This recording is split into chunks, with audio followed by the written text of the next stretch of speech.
Modern society has forgotten how to turn boys into men through initiation, and those uninitiated men are paying the price.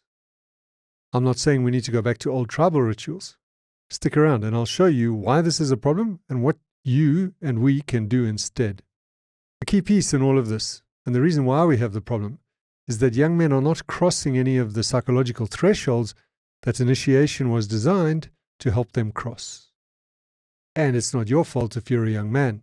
It's a systemic thing. We as a society have allowed it to happen. And I know you think initiation is old-fashioned stuff. It doesn't matter anymore. It's not scientific. It has nothing to do with me. I'm going to show you why that's not true, psychologically and spiritually.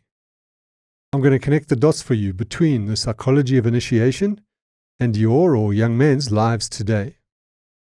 I'll show you what you can do about it without having to sign up for a wild men's weekend. I'm Neil Beerbaum, Master Certified Coach, and I've spent 4 decades as an adult finding out what works for personal development and especially for men. I've studied psychology, I've trained and practiced as a coach, and I've tested everything with my clients and in my own life and in parenting my son, who is progressing well through life and who credits the stuff I'm going to tell you now for a lot of what he's managed to achieve. Let's get into it. For thousands of years, every functioning culture had some version of a process by which boys became men. That process we call initiation. It's taken many different forms. The Lakota had vision quests, the Maasai had lion hunts. In medieval Europe, there were apprenticeships and knighthoods. Even bar mitzvahs and confirmation ceremonies were designed to mark this shift, although they've become more symbolic than transformational. Initiation served 3 essential psychological functions. Another way to say that is initiation helped men to cross 3 critical psychological thresholds. Here's what those are, and how their absence in modern culture shows up problematically for modern men, what I'm calling uninitiated men or boys. The first psychological threshold that initiation helped a young man to cross was to separate from the things of childhood. The things of childhood include living in fantasy, especially the fantasy that you're special, playing games of imagination, having your creature comforts taken care of. Historically, adult men had to learn to give up that stuff fast. As a soldier or trader, you couldn't be stuck in fantasy, thinking you were special or outside of the normal rules.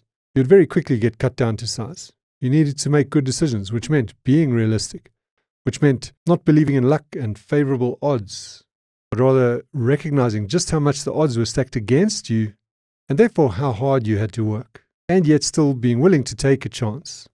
So men in those roles had to give up their creature comforts. They lived in barracks, slept beneath the decks, below decks on a ship, rode camels across deserts.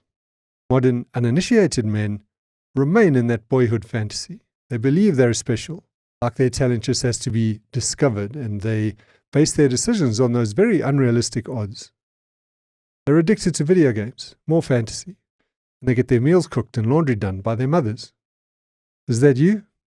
Be honest now. Why does crossing this threshold, separating from childhood and the mother's world, matter for you as a young man today?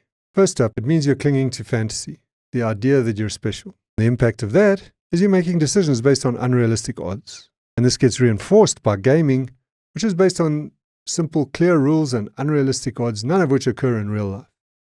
An example might be that you think it's okay to send out your resume once a month instead of 10 a week. The second is having your creature comforts taken care of, which means you're being protected from the consequences of those unrealistic decisions.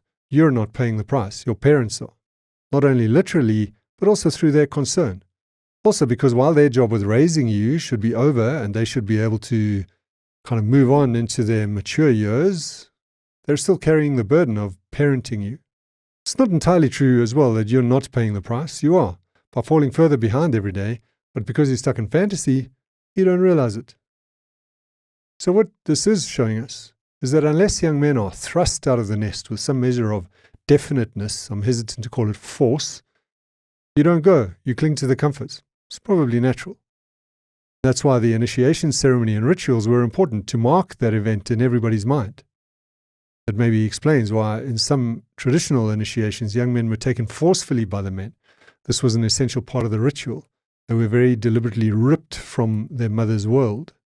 It wasn't forceful in a damaging way, just enough to mark the shift as a real thing, to make it definite. When When the tradition is not marked by a clear event or moment, you remain in fantasy. And because it's fantasy, it's hard to see. This makes it harder to have the conversation with you, harder to get you to see the problem and take responsibility, which is why I said to those guys who think they're special, stick around, this is especially for you. Because the very nature of the problem prevents you from being able to see the problem. And in the end, everybody suffers, including you. So stay with me.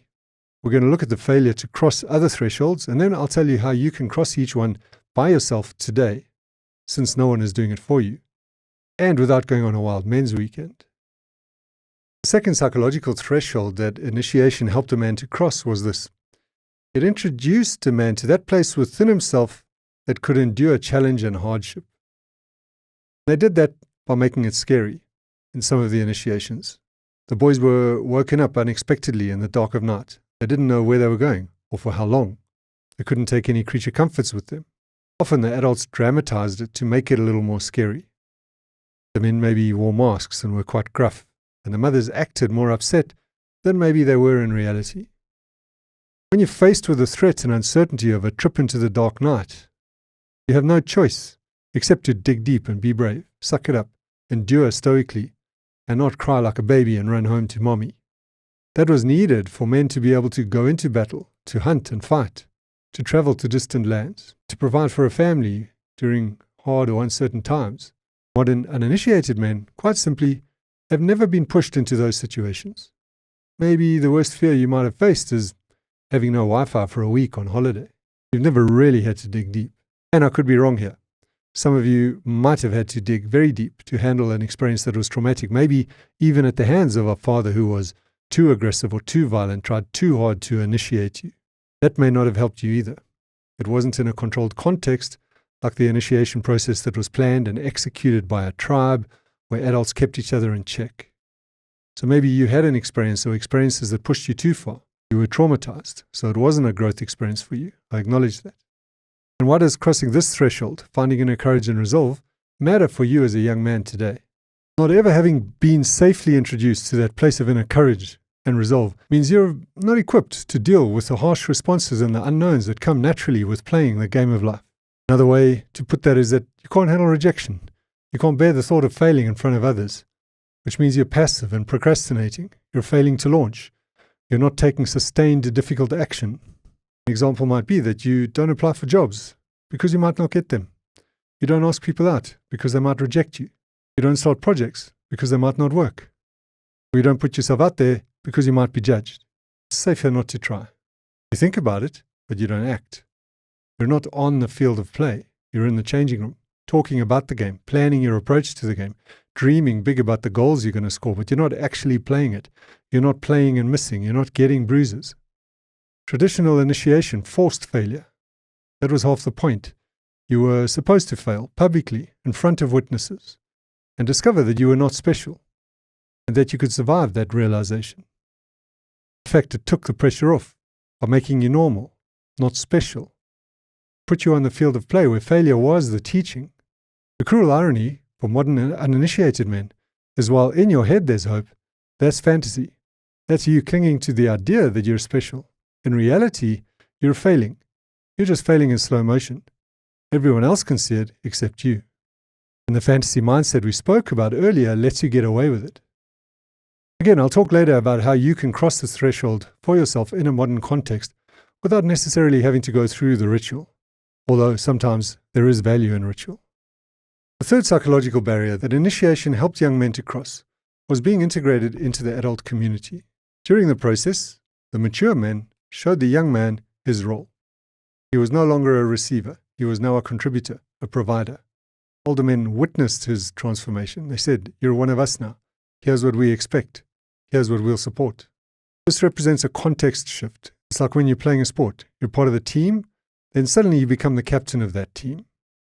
That shift in context changes everything about what you see, what you say, what you do.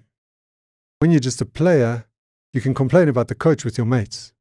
When you're the captain, you have to work with the coach and promote the coach's ideas to the players in a way that inspires them. That change comes about purely due to the change in context. Its effect is instant, and it changes your whole view of the world, the way you walk, talk, and carry yourself. Initiation provided that kind of an instant context shift. You went from boy to man in a week. You knew you weren't going back into society with a fantasy mindset, to play games. You weren't going back to your creature comforts, to your mother's world. You were going back to serve, provide, and protect. Modern uninitiated men are lost in that respect. You haven't experienced a clear context shift. You're still stuck in fantasy, playing games, and trying to find a purpose. And no wonder, because your adults haven't made that shift clear and definite, and also because the role of provider and protector that has been men's primary purpose forever is no longer being handed to you in the same way. Girls are now doing it for themselves. And this is not to say that women shouldn't be. I'm not advocating that. I'm presenting the problem. Why does crossing this threshold, stepping into adulthood and claiming your purpose, matter for you as a young man today? I call it the purpose trap. It's when you get stuck in the fantasy that there's some great purpose out there, that when you find your purpose, you'll turn into that hero that lives in your mind. The one that initiation would have sorted out a long time ago. You'll become the next Steve Jobs, Elon Musk, or Sam Altman. The fact is, and I've said this in other videos, those men's purpose found them. They didn't have to search for it. So give up that fantasy. Your purpose should be something simple. It used to be that you would support a family, your community. Today, as I said, that's become a little bit hazy. Back in those days, if you rose to leadership or fame, that would take care of itself. If it happened, you could then bring some measure of purpose to what you did. That's it. It wasn't complicated. It was not a search. It's not entirely your fault that you're searching because, as I said, we've stripped away men's primary purpose and we haven't replaced it with anything. We haven't given young men a clear purpose. I say that this sits at the heart of the crisis that men find themselves in today. Even if we try to initiate young men, what are we initiating them into?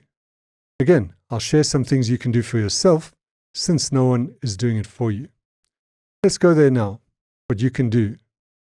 Some young men are fortunate. They manage to get through this gap and enter adulthood productively. But there are a lot of young men falling behind. And since no one is stepping in to do it for you, what can you do about it for yourself?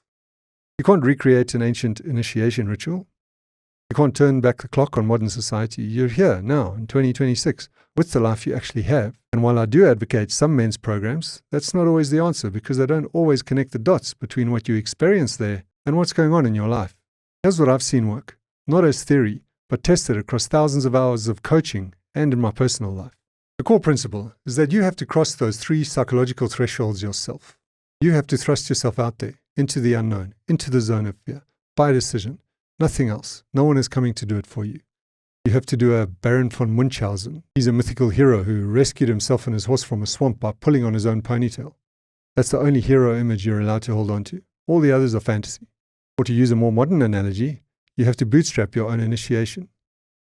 Here are some ideas as to what steps you can take to cross those thresholds for yourself. The first one, separate yourself deliberately from childhood and the mother's world. The first thing here is to recognize when you're stuck in a kind of video game mindset. That means a lot of your thinking is probably unrealistic. And how will you know? Because if your thinking is unrealistic, you might not be the best gauge of that. Well, the key indicator is that it makes you the hero. Any ideas you have where you're a hero waiting to be discovered or called upon to save the world, those are fantasy, no matter how talented you might be. Most often in today's world, that kind of fantasy shows up in the form of you being the next big tech bro. A fantasy mindset can take other forms, like thinking that the normal rules don't apply to you so you don't have to work as hard, or you don't have to put out as many resumes as everyone else. So you try, but not too hard. That would be demeaning for someone of your talents. Or maybe you're consistently too late in applying for things. You ignore the signs and get the application form at the last minute and discover that there were 5 steps you needed to take before this one, but you didn't do your homework. So now you'll have to wait until next year. These are all signs that you have unrealistic expectations of the world, that you think life is easier than it really is. You need to recognize that fantasy mindset and get yourself out of it. How do you do that? The reason you're getting away with it, what's reinforcing it, is probably because you're being protected from reality by living at home on your parents' dime. You're having your creature comforts taken care of. You're not being forced to face the consequences of your decisions. In other words, those fantasy decisions that delay your process of getting a job and really progressing and being able to pay for yourself, you're not facing the consequence of that. You're passing it on to your parents. If you were facing the consequence, you would feel it, you would soon be without a house, and you would have to change your approach very fast. You'd have to get real very quickly. That's what I mean. You need to pick yourself up then and face the consequences of your decisions if you want to take yourself through this threshold. If you're legally an adult, you should be paying your way. If you're not, and it's a result of decisions you've taken, not something someone has forced on you, you need to face that fact. It's not your parents' fault. It's not the world. It's you. I'll bet that there's advice they've given you that you've ignored. You've insisted on doing it your way. Yet they're paying the price. They're carrying the can. That's an acceptable exchange for a child, but not for an adult. You need to face that fact and bring an end to it. You need to expose yourself to the consequences of your own decisions. If you're going to take time to find your purpose, well, you need to also pay for that. Pay them the rent you'd pay anywhere else, or move into a place you can afford. That would be a good start. That will be you pushing yourself into the zone of fear and discomfort. Then you see what happens. Your decision-making and your reality testing will change very, very fast. Here's how you cross threshold number 2. You'll find that inner courage and resolve by doing what I've just suggested, which is pushing yourself into risky and unknown situations. It sounds counterintuitive, but it's essential. Your system needs to learn that it can handle difficulty, and the only way to teach it that is through experience. You need to go through something difficult and scary, which means something that is risky, uncontrollable, unknown. So the first thing you have to do is, next time you get a toothache, pull out your own tooth. I'm joking. Please don't. But it might feel like that. It's more like this. Stop waiting for the heroic summons. The heroic summons is when you hold on to the fantasy that someone will one day discover your brilliance despite you hiding in your room and putting out one tentative feeler at a time. Like they'll option your script after having sent it to one agent, or someone will drop from the sky and hand you a round of seed funding just because you posted your idea on some website. Instead of waiting passively and procrastinating, take real action, measure real results, and look for signal. That means send out 100 emails, see what response you actually get, and follow the path that works. If none works, then decide whether to try again with some tweaks or make some changes. And if you do try again, make sure you're not just performing action while holding on to fantasy.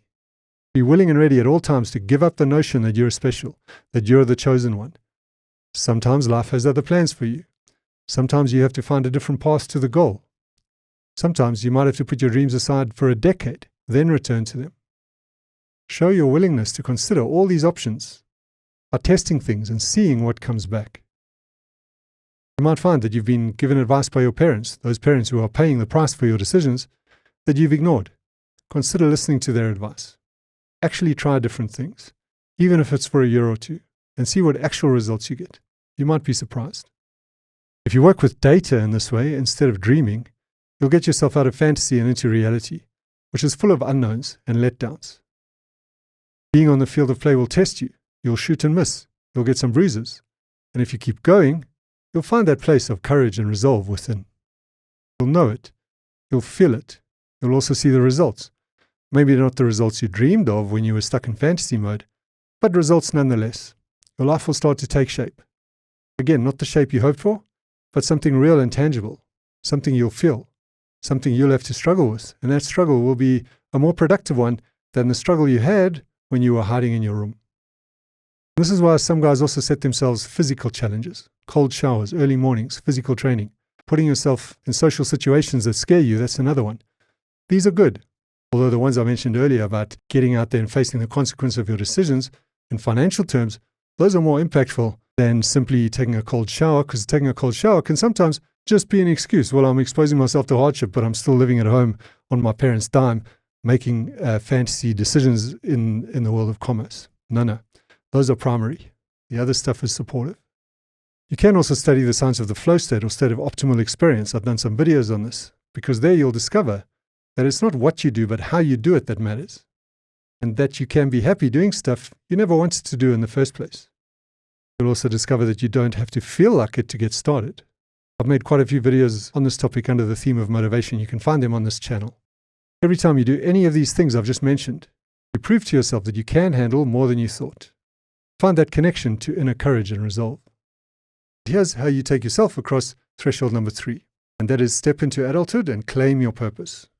I've done whole videos on this too. You can also find them on this channel. I'll take you through the highlights here. The bottom line is that when you start taking responsibility for the consequences of your decisions, as I advocated earlier, you'll automatically be stepping into adulthood. You'll be seeing things the way an adult does, listening for things, saying things, deciding on things as an adult. It'll be a fairly instant transition, and other people will see it too. You'll feel it in the way you suddenly gain their respect. And when it comes to purpose, it's a little more challenging, partly because, as I've said, the traditional purpose of provider and protector is not being handed to you in the way that it was. You're not being sent off to get married at 25 and, produce a family. It's changed a bit. So you may have to claim your purpose or claim some version of it. The key is that it needs to be real and realistic. It must be a purpose you can fulfill every day, not sometime in the future. It needs to be immediate and direct, like the impact you can have on the world you can reach right now. Your friends, family, nieces and nephews, if you don't have your own children, your community. Start with a small purpose and let that be enough. If you're meant to have a bigger purpose, it will find you, as I said. Until then, give up the search. Thinking that your purpose means changing the world is just another version of the hero fantasy that traps uninitiated men. And here's where you might look for men's groups or other areas where you can connect with mature men. It might even be joining the supervisory board of your local church or charity or homeowners association. Anywhere where you are compelled to take responsibility and connect with mature people, hopefully some men, in a responsible context. You might also be deliberate in finding a mentor, a man who's already navigated what you're facing. He's probably closer than you think. Find those older men and ask them to share their story. You'll be surprised by what you learn. You can see I'm not saying chasing gurus and who promise transformation or influencers selling courses. Just men who are actually living as adults and who are willing to share what they've learned. And this process is a little harder than it sounds, but it's essential. You need people who can see what you can't see about yourself. You need people who expect something of you. You need witnesses to your transformation. That's where you'll grow. Spend enough time there, and you'll cross this threshold. Here's what I want you to take from this. You're not broken. You're not uniquely flawed either. You're caught in a developmental gap that modern society has allowed to happen and doesn't know how to fix. But you can fix it. Not all at once, not perfectly, but through consistent action, through voluntary difficulty, through actually living your life instead of preparing to live it someday. The initiation you need isn't going to be handed to you. It's going to be claimed by you. One uncomfortable action at a time. Let me know in the comments, which of these patterns do you recognize in yourself? What's one action you've been avoiding that you could take this week? I read everything and I want to know what you're facing so I can help.